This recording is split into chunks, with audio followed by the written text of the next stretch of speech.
Hello everyone, my name is Paul Third, and this week we are going to be looking at 3 different tube EQs. Tube EQs that you guys have been asking me to look at for a very long time. We've got Tone Empire, we have Acustica Audio, and we've got London Acoustics. So, what is the sound of a tube EQ plugin? What is the sound of tube EQs? Are we going to be able to tell a difference? And is one going to be better than the other? Let's just find out how we got on, okay?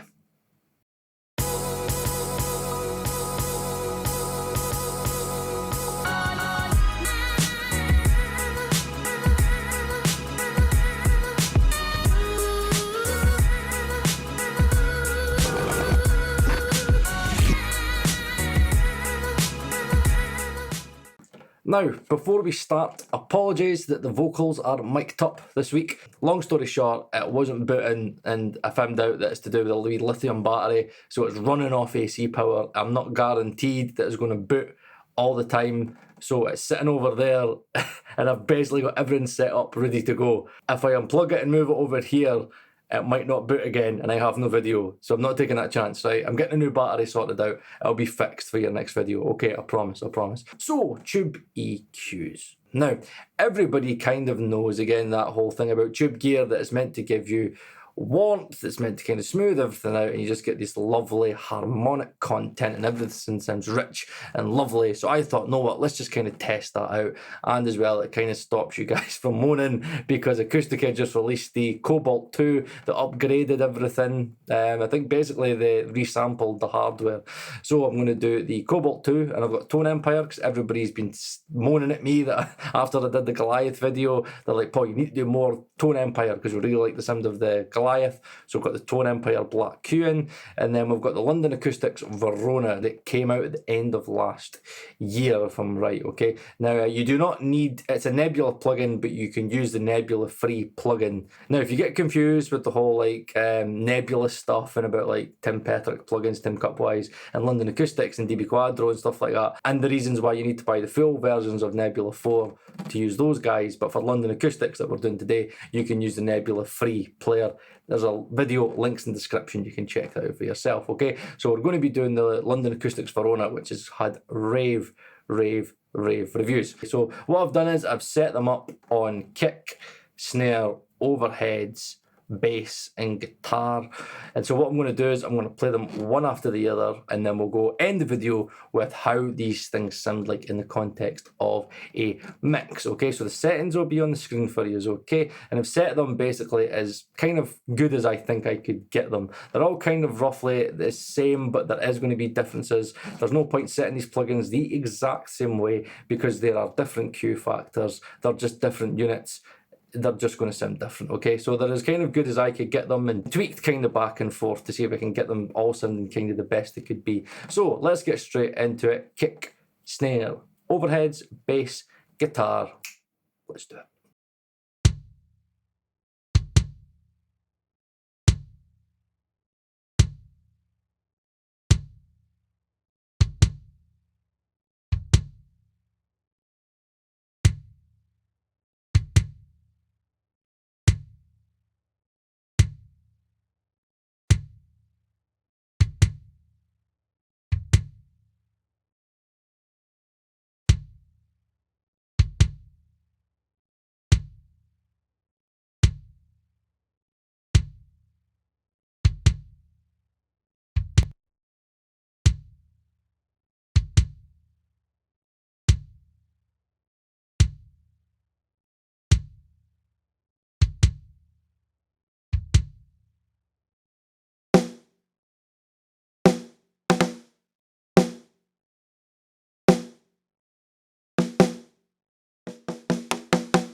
Right, okay, so as I thought, again, I did say in solo that there was this kind of murkiness and this kind of muddiness to me.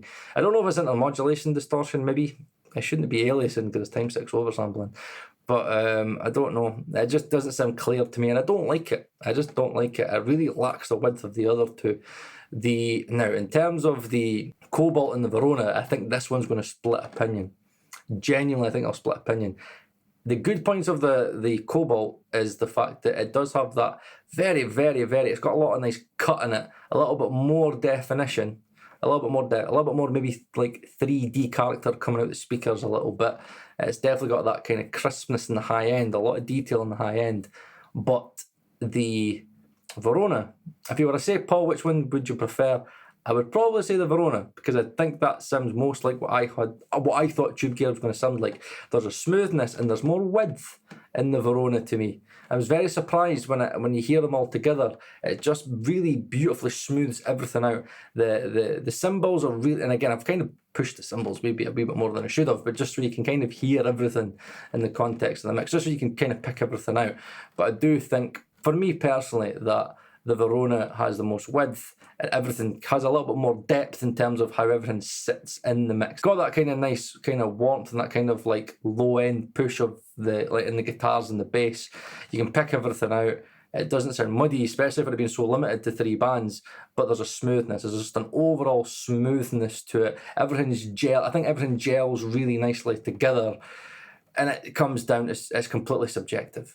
A lot of guys will prefer the Cobalt. I think some people will be quite surprised that I prefer the Verona over the Cobalt here, because I do quite like transients, and I do quite like things to be a little bit more 3D in that sense of transients. But yeah, today I prefer the Verona, okay? But the Cobalt does sound really, really great. In terms of detail and the highs and crispness, it's really, really nice. So what I want you guys to do down below, as always, okay, is first off, remember, if you've liked this video, then please like this video and also consider subscribing as well. And also hit the bell notification, because if you don't hit the bell notification, there is a chance you might not see my videos. I've been doing a lot of YouTube research, and if you're subscribed but you don't hit the bell icon, you're not guaranteed to get my videos in the recommended.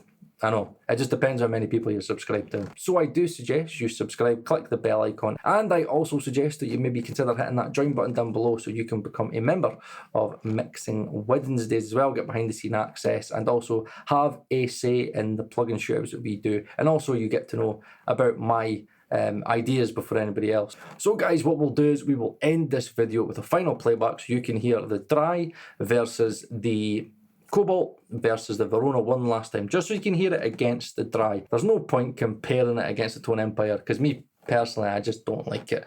But you might like it, and that's okay. Everything's subjective. Everything's subjective. If you like it, it's fine.